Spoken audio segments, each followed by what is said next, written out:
إضافية للمنتخب السعودي، يتقلص الفارق إلى 4 نقاط، ولكن في النهاية لا يزال التقدم للمنتخب البحريني. وهذا هو ماجد سعد على إرسال ساحق، استقبال كرة سهلة مرة أخرى المركز 2، والضربة القوي وأيضا الكرة قوية للاعبي المنتخب السعودي في حصد 3 نقاط متتالية.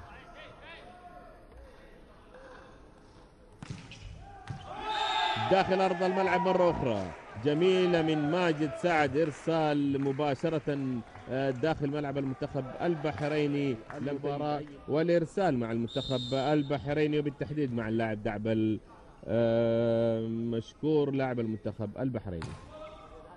استقبال من المكاوني وإعداد من مصطفى، الكرة تعود سهلة للمنتخب البحريني مرة أخرى لمركز 2 ونقطة إضافية هي النقطة رقم 12 القصري.